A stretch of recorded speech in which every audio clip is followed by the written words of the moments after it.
Meus queridos, eu desejo a todos mais uma vez, com a paz do nosso Senhor e Salvador Jesus Cristo. Estamos aqui para darmos continuidade para mais um ensino bíblico da Palavra do Senhor, de escatologia bíblica. Eu quero desde já agradecer a todos vocês que já se inscreveu, deu seu like, curtiu, compartilhou. E você se inscrevendo, cada vez que aparecer novos vídeos, vocês vão poder estar conectados conosco, sempre conosco, para nós aprendermos um pouco mais da tua santa e bendita e preciosa palavra. Hoje nós vamos estudar acerca das duas testemunhas, período em que elas profetizarão, os seus ofícios e o que causará através da mensagem dessas duas testemunhas. Nós vamos estar entendendo isso no decorrer dessa reflexão. Mas vamos para a Bíblia Sagrada. Apocalipse capítulo de número 11. Peço que vocês abram conosco a palavra do Senhor. E foi-me dado uma cana semelhante a uma vara, e chegou ao anjo e disse: Mede, levanta-te, mede o templo de Deus e o altar e os que nele adoram. A João foi dado esta revelação na ilha de Patmos, a qual aqui dá-nos a entender um projeto de uma reconstrução de um templo. Aqui está dizendo assim: chegou semelhante a uma vara de medir, uma cana semelhante a uma vara. Isso aqui é um caniço. Ele é reto e leve. Reto refere-se à justiça de Deus, à sua retidão. Leve refere-se aos seus mandamentos. A Bíblia diz em 1 João 5,3 que os mandamentos do Senhor não são pesados. Nós vamos ver, queridos, também aonde que ocorrerão esses eventos. Existe algo aqui forte e tremendo que eu peço que vocês aguardem ao final. Vocês vão ver o que vai causar com a pregação desses testemunhos, o que Deus vai querer mostrar para a nação de Israel, a nação eleita, escolhida pelo Senhor. Mas aqui está dizendo assim, aqui está falando de uma medição. A expressão medir aqui vai dizer que Deus vai medir o templo, três coisas. O templo, segundo, vai medir também o altar. E também vai medir os adoradores. Então entenda comigo. Vai medir o templo, o altar e os adoradores. Deus sempre se interessou em saber a medida, o nível dos seus adoradores. Sim, Deus sempre quis. Veja que aqui vai ter uma medição. Porque Deus trabalha com medidas. Com Deus eu não posso diminuir. Com Deus eu não posso alterar. E com Deus eu não posso acrescentar. Porque o nosso Deus, ele trabalha nas medidas corretas. Ele trabalha corretamente. Ele trabalha com medidas.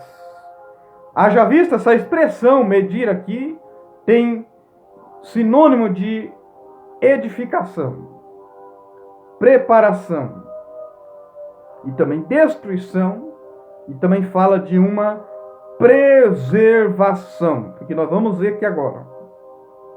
Então, por que falamos sobre preservação? Vocês vão ver comigo aqui agora. Porque está escrito assim no verso 2. Deus vai medir a condição espiritual dos adoradores. Olha o verso 2. E deixa o átrio e o que está fora do templo, e não mexas, porque foi dado às nações.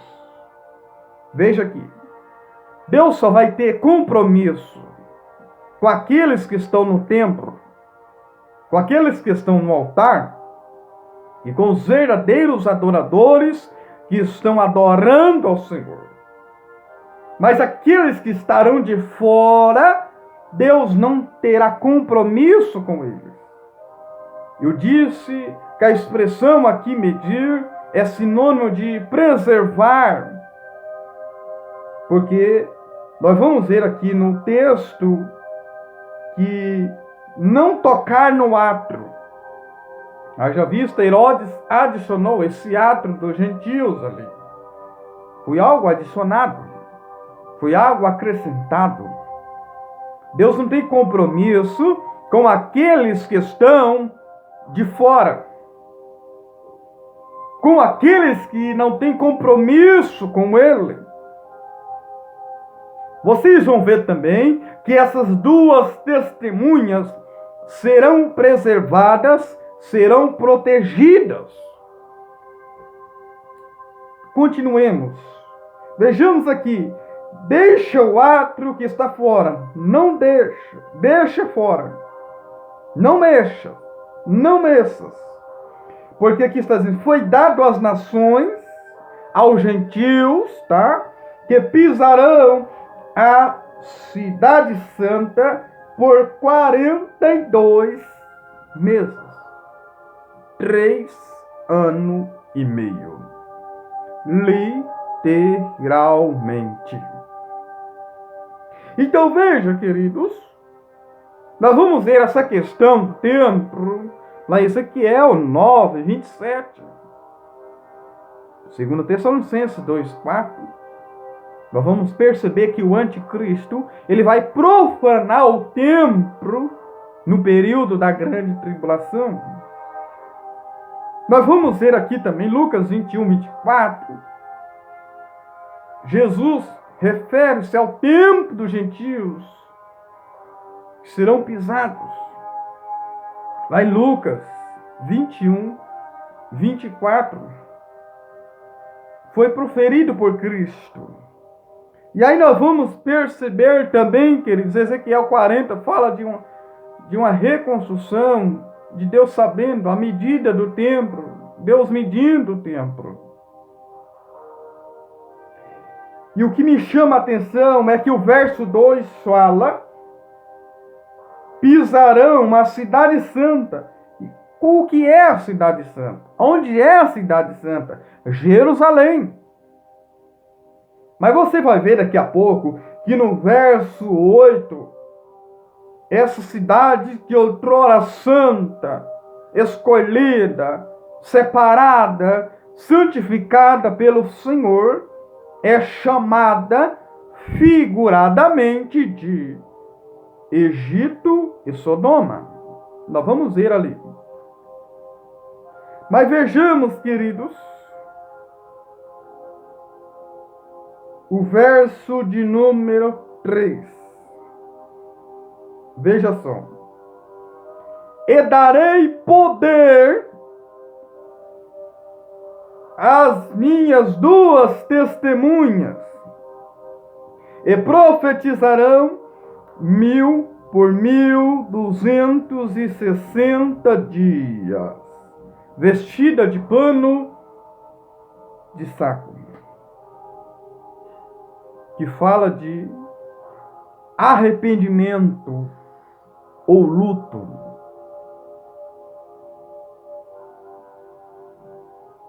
Nós vemos quando Jonas vai pregar em Nínive, quando eles vão buscar a face do Senhor, se santificar, eles vestem de saco. No período de Joel também. Agora, queridos, eu e você precisamos entender que essas duas testemunhas, elas receberão poder. Elas serão ungidas, receberão poder, e a Bíblia diz aqui também que serão profetas do Senhor. Mas o fato que não quer se calar, a pergunta de muitos especuladores é: quem será essas duas testemunhas?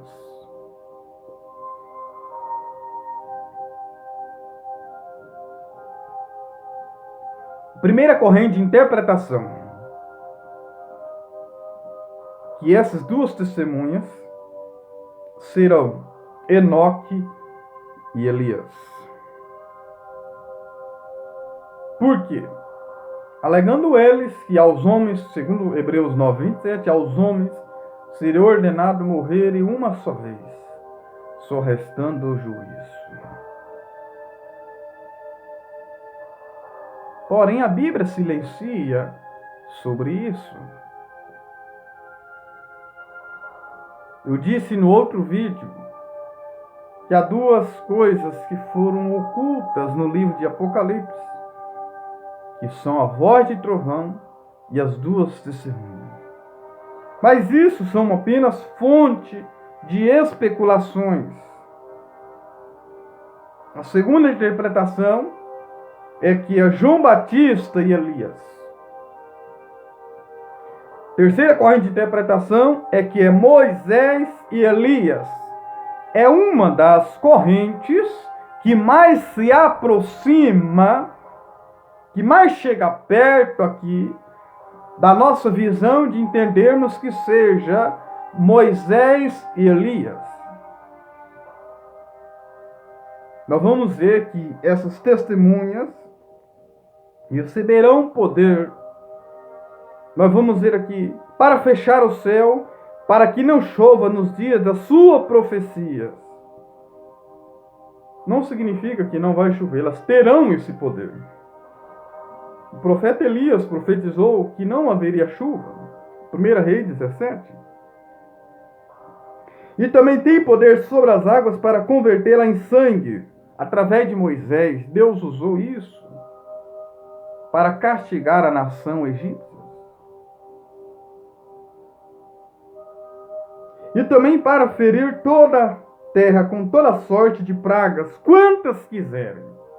Todos os tipos de pragas. Rãs, ratos, todos os tipos de pragas. Semelhante aconteceu no Egito. Podemos encaixar nas pragas que nós estamos vivenciando também. E há uma quarta corrente de interpretação que dizem que são judeus e gentios. Porém, a Bíblia silencia sobre isso. Nós vamos ver, queridos, que Moisés aconteceu esses sinais, o profeta Elias também. E o período dessas duas testemunhas, queridos, serão 3 anos e meio. Moisés, o profeta Elias, a Bíblia vai dizer em Tiago, ficou sem chover um período de 3 anos e 6 meses.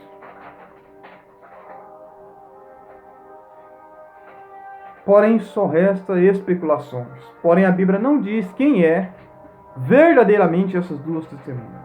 O fato é que aqueles que serão arrebatados, eu disse que tudo que nós precisamos saber, Deus já revelou tudo que nós precisamos para viver segundo a tua vontade.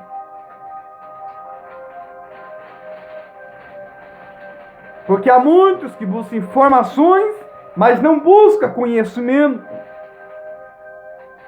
Jesus disse para nós conhecer essa verdade. E conhecereis a verdade. João 8,32. E essa verdade liberta. Então, aqui nós vamos ver, como dissemos no verso 2, essas duas testemunhas, verso 3, elas receberão poder. Zacarias 2, o Zacarias 4 também fala de duas oliveiras. Fala de um catiçal. O fato é que elas receberão essa autoridade para ministrar no período da grande tribulação. Nós vamos dar continuidade aqui. Veja só, queridos, o exemplo. Vamos para a Bíblia. O que vai acontecer com essas duas testemunhas? Elas serão protegidas, preservadas. Veja só. Verso 4. Essas são as duas oliveiras e os dois catiçais que estão diante do Deus na terra. Veja, elas estarão diante de Deus na terra. Essa expressão aqui quer dizer que elas estarão diante da presença do Senhor. Elas obedecerão ao Senhor. Elas pregarão no momento mais sombrio em toda a era da história. Elas pregarão no momento de mais trevas, escuridão, momento em que as pessoas mais partirão enveredarão pelo caminho da idolatria, da imoralidade, da prostituição, feitiçaria, homicídios, adultérios, ladroices. Mas essas duas testemunhas serão protegidas. Veja só, e se alguém lhe quiser fazer mal, verso 5, fogo sairá da sua boca. Não podemos ver essa expressão como literal, tá? Mas fogo fala sobre julgamentos, tá? Fogo é símbolo de julgamentos. E se alguém lhe quiser fazer mal, só de alguém quiser fazer mal, só de alguém arquitetar, só de alguém planejar fazer mal, está aqui no texto. Fogo sairá da sua boca, das duas testemunhas, e devorará os seus inimigos. E se alguém lhe quiser fazer mal, importa que seja mortos, ou seja, serão fulminados, serão aniquilados aqueles que quiser fazer mal, só querer. Veja aqui, queridos, assim como Jesus, porque Deus sempre pareou, né? Deus sempre trabalhou com pares, por exemplo, Moisés, Arão, 2, Josué e Caleb, 2, Elias, Eliseu, 2, Josué e Zorobabel, 2,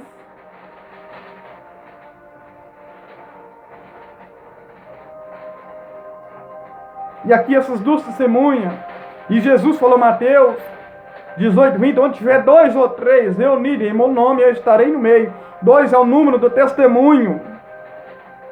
Além delas serem ungidas, consagradas, receberão autoridade. Assim como Jesus ressuscitou, ele disse que é me dado todo o poder no céu e na terra.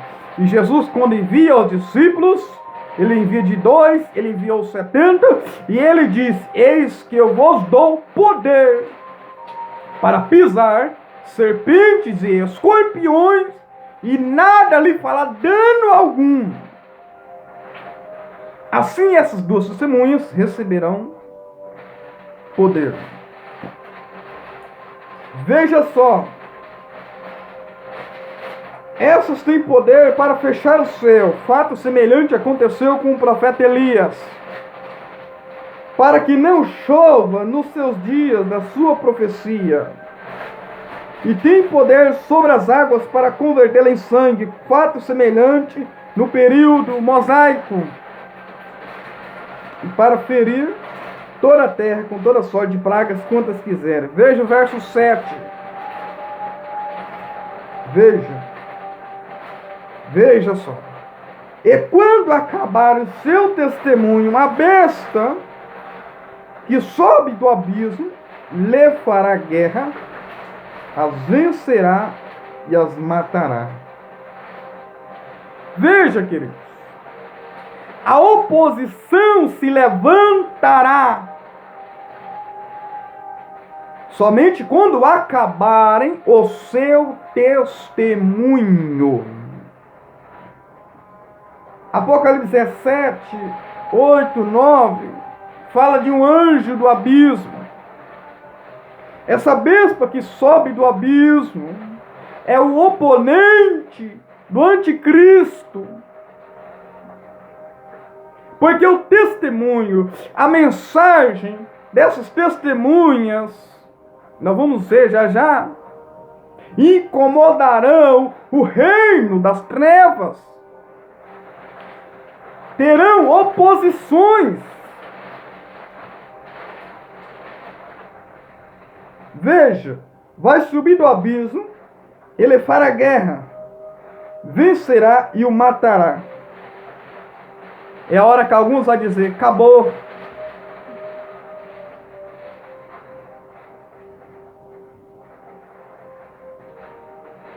Acabou os opositores. Acabou os inimigos. Acabou os perturbadores.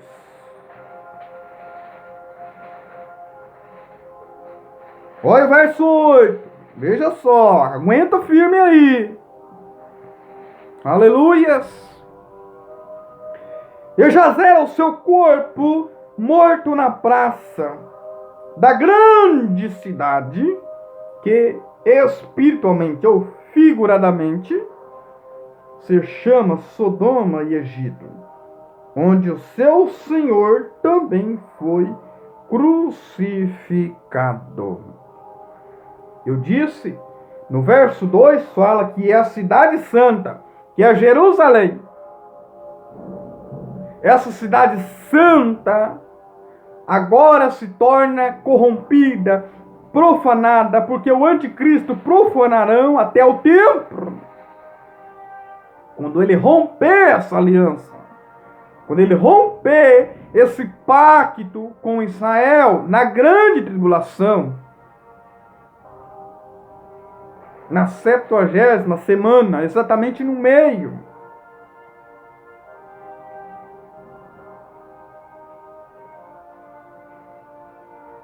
Outrora cidade santa agora está sendo comparada como Sodoma e Egito. Por quê?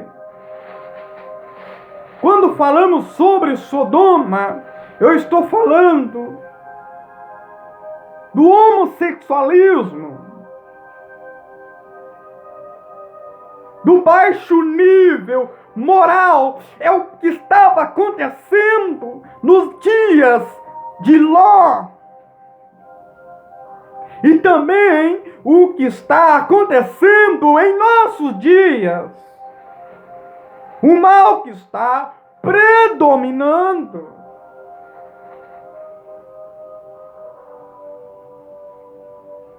Sodoma e Egito, que reflete o mundanismo, fala da escravidão, fala da idolatria, tirania.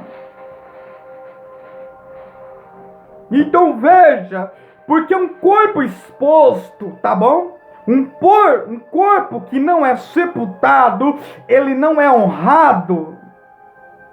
Porque para os judeus, o sepultamento, ele deve ser honroso. Ou seja, então quando esses gentios expõem o seu corpo na cidade espiritualmente chamada Sodoma e Egito, onde o Senhor era crucificado aonde? Arquitetado de Roma, mas crucificado em Jerusalém.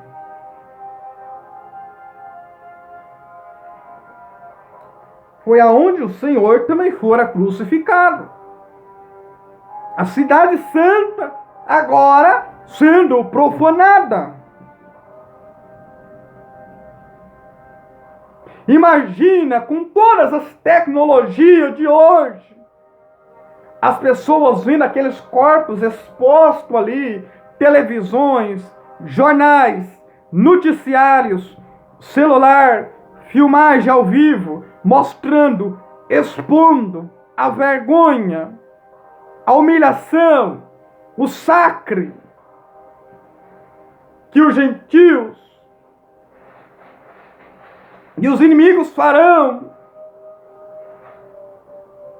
como a besta que sobe do abismo, que a oposição fará com essas testemunhas. Olha o verso 9.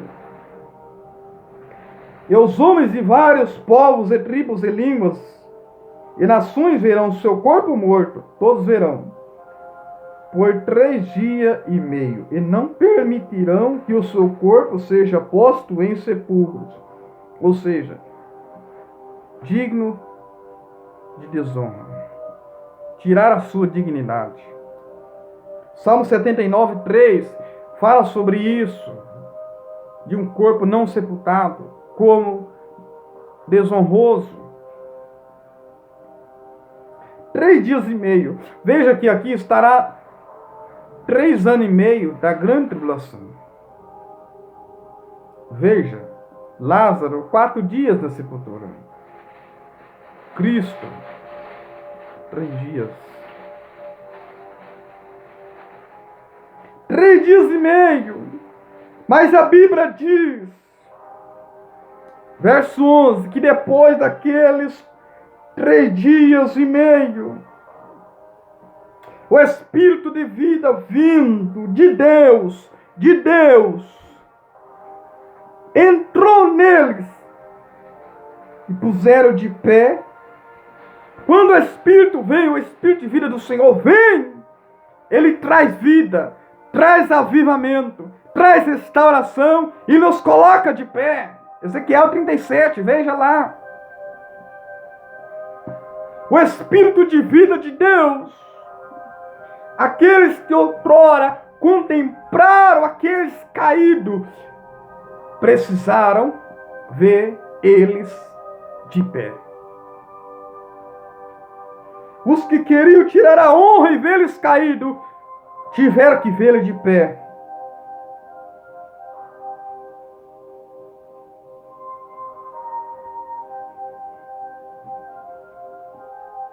Veja só, queridos. E os que ouviram uma grande voz, verso 12. E ouviram uma grande voz do céu, ou seja, aleluias. Quando temos vida, ouvimos a voz do Senhor. E eles ouvem a voz do céu,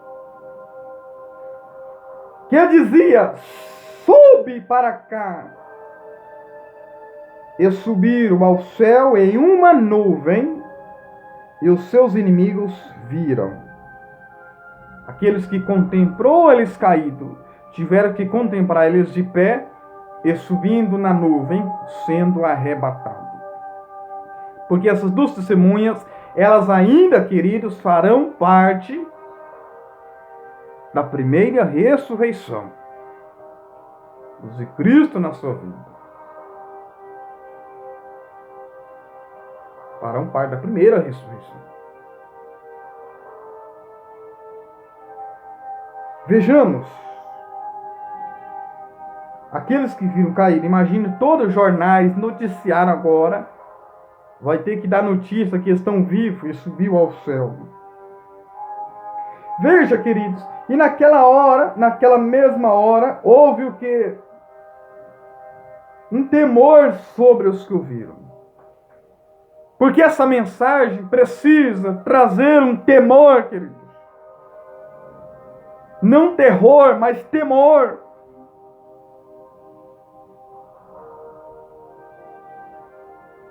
Três anos e meio refere ao número incompleto.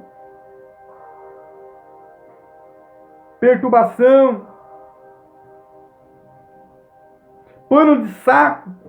Êxito de luto, arrependimento. Veja só, queridos. Os pecadores odeiam chamar a sua atenção. Por quê? Porque, veja o verso 10.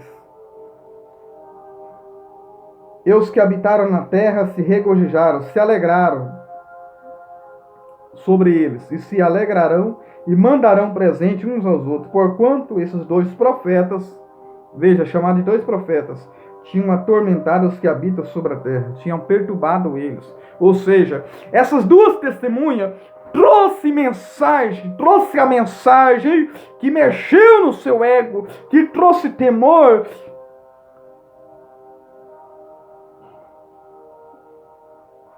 que mexeu dentro de si, quebrou a espinha dorsal dessa nação israelita. Trouxe um grande temor.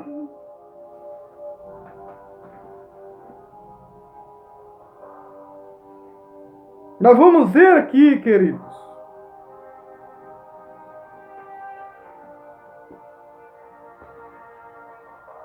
Veja só. E naquela mesma hora houve um grande terremoto, verso 13. E no terremoto foram mortos 7.000 homens. Veja, assim também no período do profeta Elias, Deus preservou 7.000, que não se prostravam. Mas aqui Deus envia um terremoto, matou-se 7.000, matará-se 7.000 homens. Ou seja, o juízo divino aniquilará 7.000 homens. Mas ainda ficou os remanescentes. Ainda ficou um grupo que deu glória ao Deus do céu. O verso 13. Depois daquele terremoto, cai a 10ª parte da cidade, da grande cidade. E no terremoto foram mortos 7.000 homens. E os demais foram muitos aterrorizados e deram glória ao Deus do céu. Romanos 1:21. Os gentios, tendo conhecido a Deus, não glorificaram a Ele. Glorificar a Deus aqui é sinal de atribuir a glória, a honra a Ele. É sinal deles ter um encontro com o Senhor através da mensagem dessas duas testemunhas. Porque quando o mensageiro prega, quando nós pregamos, existe dois grupos de pessoas. Existe um grupo que aceita e existe um grupo que rejeita. Eu não posso deixar de pregar para o grupo que aceita por causa daquele grupo que rejeita. Haverá aqui um grupo que rejeitará, mas haverá um grupo que dará glória a Deus, que aceitará a sua mensagem, o seu testemunho feito através deles. Porque acontecerá um grande milagre sobrenatural.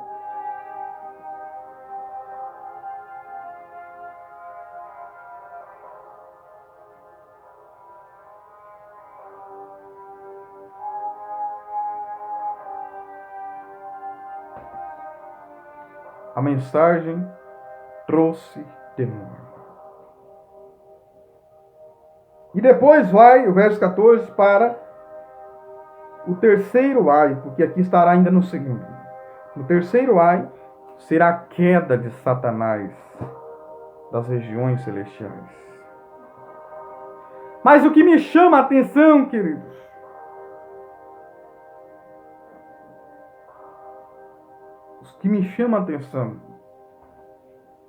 o que Jesus vai mostrar, tá bom?